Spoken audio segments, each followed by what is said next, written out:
Ouf, on n'a pas perdu. Salut à tous, on se retrouve pour le débrief du match entre le RC Lens et le Paris Saint-Germain. Victoire 2 buts à 1 du Paris Saint-Germain. Deux buts qui ont été inscrits par Fabien Ruiz à la 59e minute de jeu. C'est Bradley Barcola qui a marqué le deuxième but à la 86e minute de jeu. Et c'est les Lensois qui avaient ouvert le score dans cette rencontre à la 36e minute de jeu par Enzo. Là, merci aux personnes qui étaient présentes avec moi en live pour suivre ce match. N'hésitez pas à liker et à vous abonner si vous êtes nouveau. Alors, par rapport aux statistiques de cette rencontre, ils sont plutôt partagés en termes de tirs, puisque les Lensois ont 10 tirs, 5 tirs cadrés. Pour cette équipe du PSG, c'est 9 tirs, 7 tirs cadrés. Possession à l'avantage du Paris Saint-Germain, 67% de possession de balle, 33 seulement pour les Lensois, 690 passes pour le Paris Saint-Germain, 330 pour les Lensois, précision de passe à 91% pour le PSG, 76 pour les Lensois, 8 fautes parisiennes, 12 pour les Lensois, 2 cartons jaunes pour les deux équipes, 5 hors-jeu pour le RC Lens, 6 corners Lensois et 1 seulement pour le Paris Saint-Germain. Et là on est parti en image pour les 3 buts du match. Cette équipe lensoise a joué dans un dispositif en 3-4-3 et cette équipe du Paris Saint-Germain a joué en 4-3-3, mais c'était plutôt un schéma tactique hybride puisqu'on avait Donnarumma, on avait Zaïre Emery ou bien Lucas Hernandez sur le côté droit. Bon, on va dire Lucas Hernandez, cette charnière centrale, Pacho, Beraldo, Mendes qui était latéral gauche, un milieu de terrain composé de Vitinha, Zaïre Emery et Fabien Ruiz. Et en attaque, on avait Barcola, Doué, Eli. Et cette équipe lensoise va réussir à la 35e minute de jeu au bout du 5e corner avec un corner tiré par Frankowski à réussir à marquer ce but grâce à Enzola qui était tout seul ici dans cette surface de réparation. Il a pu s'orienter face au but, tirer et marquer ce but, ce qui permet à Lens de prendre l'avantage dans cette rencontre. Ensuite, en deuxième mi-temps, on aura une passe vers l'avant d'un joueur parisien pour Barcola. Ici, on voit que l'intervention, elle est ratée. Et d'un joueur lensois qui glisse, il me semble que c'est Machado. Il glisse et Barcola peut conserver le ballon. Et ensuite, il va lever la tête, s'orienter face au jeu et il va voir que Fabien Ruiz est tout seul, fait un appel. Fabien Ruiz est servi, sans contrôle, il enchaîne d'une frappe, il surprend le portier lensois Hervé Kofi. Il marque ce but et permet au Paris Saint-Germain de revenir dans cette rencontre, ce qui fait un partout.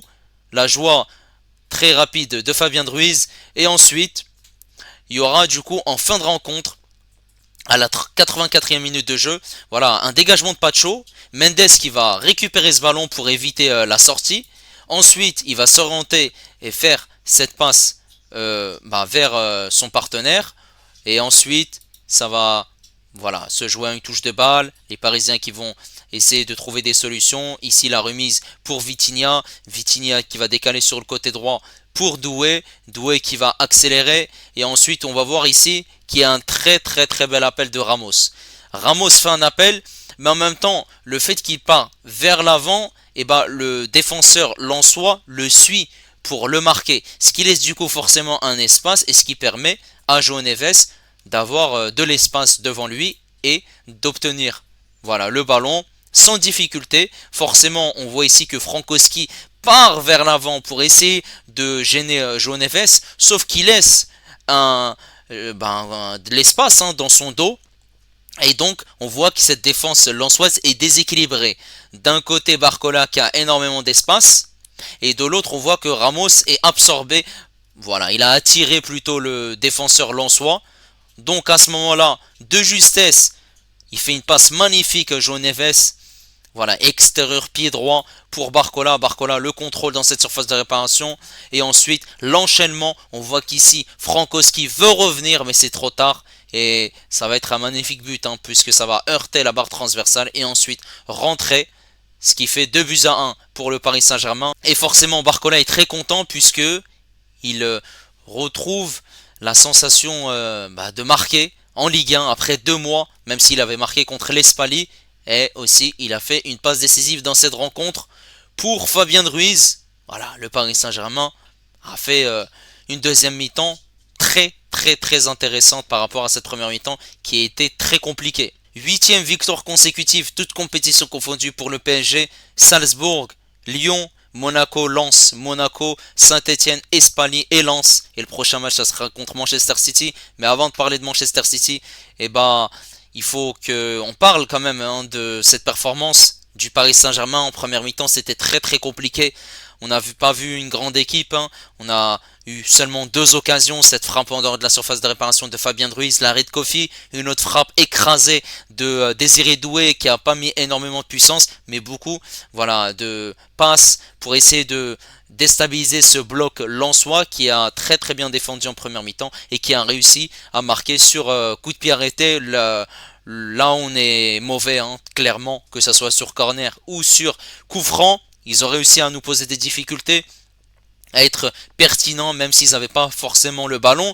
En début de deuxième mi-temps, les Lensois avaient le ballon, ils essayaient de gêner cette équipe du Paris Saint-Germain et ils essayaient aussi de trouver des passes vers l'avant et surtout des contre-attaques pour essayer de marquer ce deuxième but en l'occurrence. Ils ont réussi à le faire. Sauf que ça a été signalé en position de hors-jeu, ce deuxième de Enzo là, heureusement hein, pour le PSG, parce qu'à ce moment-là il y avait toujours 1-0 et ça aurait forcément été 2-0 pour cette équipe lensoise. Et aussi il y a eu quand même pas mal d'arrêts hein, de la part de Donnarumma pour maintenir cette équipe dans cette rencontre. Et forcément, il y a eu ce but de Fabien Ruiz. Voilà, on a vu cette erreur de la part des Lensois. Et ensuite, forcément, ça a redonné de la confiance aux Parisiens. Avec ce score, toujours de 1 partout, les Lensois n'ont pas lâché et ont essayé d'inscrire ce deuxième but. Mais forcément, ils ont pris un coup derrière la tête.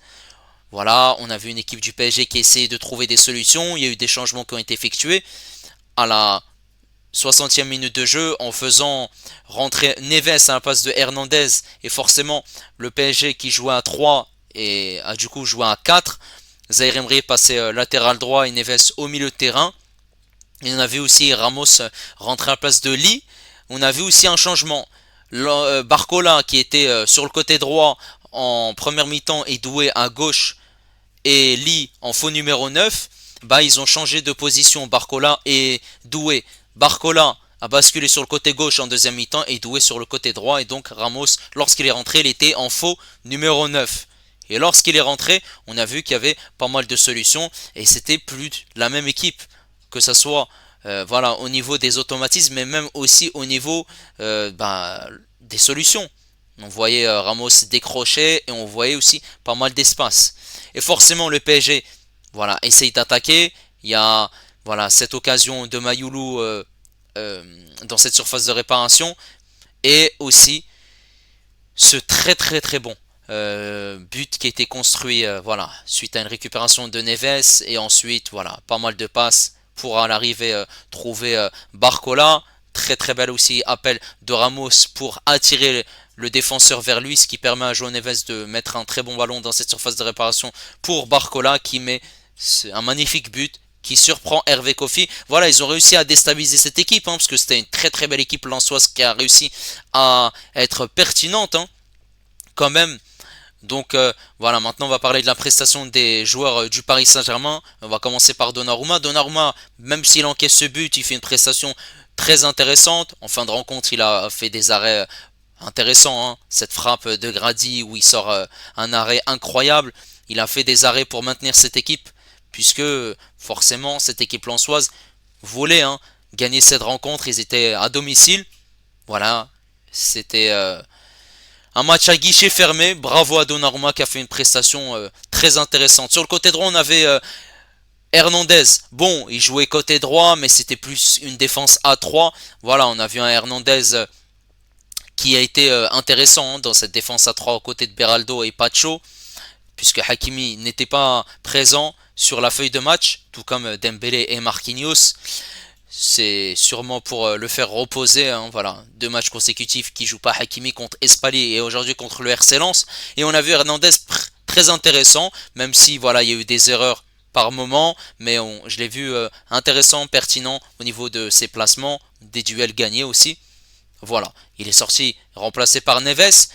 Ensuite, voilà, PSG a basculé à 4. Beraldo qui a fait un match pertinent, qui a dégagé les ballons là où il le fallait, il a été dans la bonne zone, juste, Il a été pertinent, même si on voyait par moments ce bloc être déstabilisé, mais ça c'était surtout en première mi-temps. On a vu globalement une équipe du Paris Saint-Germain qui était en difficulté par rapport à cette équipe lensoise, mais globalement voilà, deuxième mi-temps intéressante pour Beraldo, mais je trouve que sa prestation est intéressante aux côtés de Pacho qui a été rassurant, qui a été très bon comme d'habitude, pertinent à la relance, dans les duels, dans l'agressivité. Bravo à lui. Et même si par moment on a vu que ces joueurs lensois, notamment Enzola ou bien même Thomasson, prendre la profondeur et gêner ce bloc parisien. Sur ce côté gauche, on a vu un Mendes très intéressant. Mendes, surtout en deuxième mi-temps où il a été pertinent. On voyait prendre la profondeur, accélérer, centrer, combiner aussi avec Barcola. C'est lui qui récupère ce ballon et ensuite il y a ce deuxième but du Paris Saint-Germain. Mais on le voit accélérer, multiplier les courses, essayer d'être pertinent offensivement. Voilà, je trouve que globalement, voilà, tout n'a pas été parfait pour Mendes, mais on va retenir que le positif. Au milieu de terrain, on a vu un très très grand Vitinha. Vitinha qui ressortait les ballons proprement, qui orientait le jeu vers l'avant, qui essayait de jouer une touche de balle, de proposer des solutions et d'être juste et de ne pas faire une passe de trop, tout simplement. C'était parfait de la part de Vitinha, très intéressant. On a vu aussi un très très grand Fabien Ruiz. J'ai pas l'habitude de valoriser Fabien Ruiz, mais aujourd'hui, il faut le dire, il marque un but.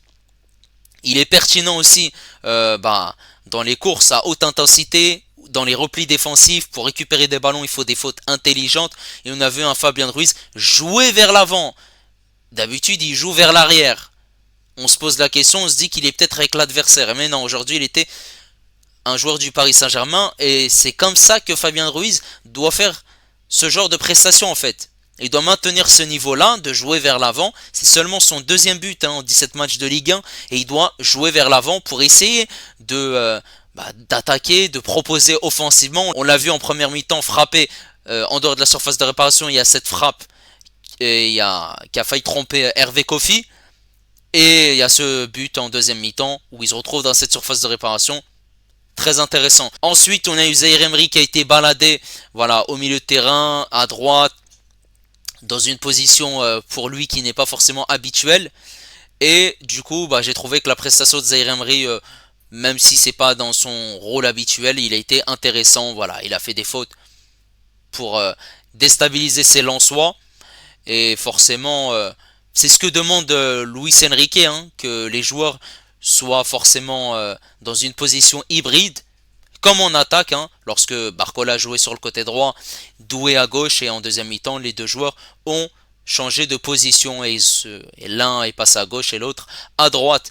Et pour parler de Lee, avant d'évoquer Doué Barcola, Lee qui a joué dans une position de faux numéro 9, qui a beaucoup décroché, et on voyait forcément une équipe du PSG qui se retrouvait sans avant-centre dans cette surface de réparation, et il y avait beaucoup de centres qui ne trouvaient pas preneur. Lee, j'ai trouvé qu'il y avait des moments où il driblait, il arrivait à faire la différence, d'autres moments où il perdait les ballons et cette équipe lensoise arrivait à prendre la profondeur et à être dangereuse. Forcément, les pertes de balles de Lee mettaient à contribution cette équipe lensoise. J'ai pas trouvé une prestation intéressante de la part de Lee.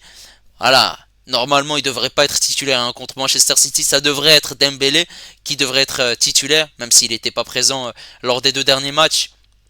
Suite à cette grippe qu'il a chopé.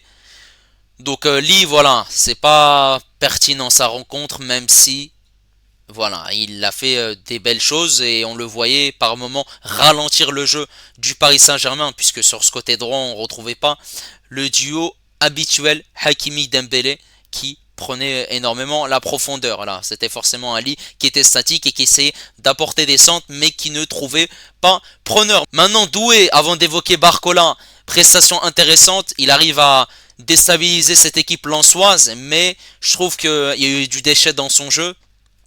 Il y a des situations où il doit faire largement mieux, il doit cadrer mieux, il doit mettre un peu plus de puissance et de tact dans ses frappes.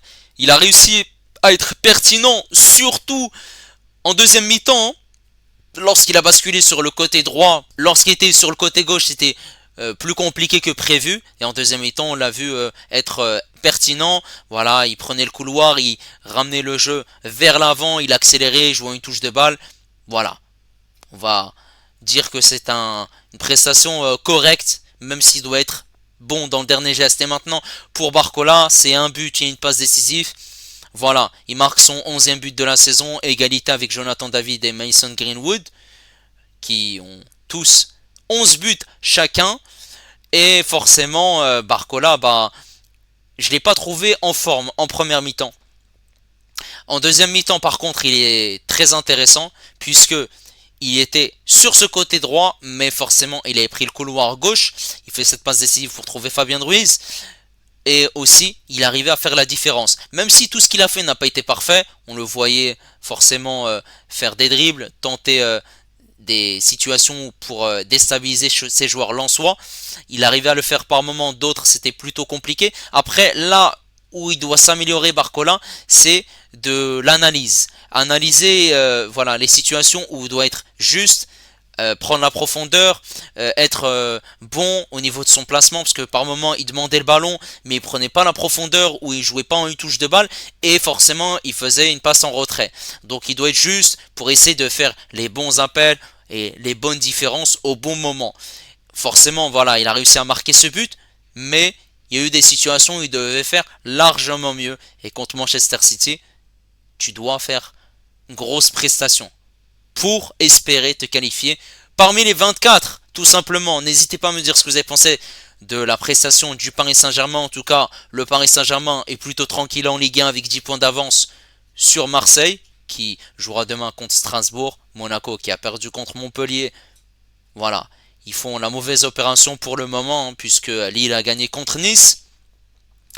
Et forcément, Monaco sort du top 3 de Ligue 1. N'hésitez pas à liker, n'hésitez pas également à vous abonner si vous êtes nouveau. Moi je vous dis à la prochaine. Ciao les amis, ici c'est Paris.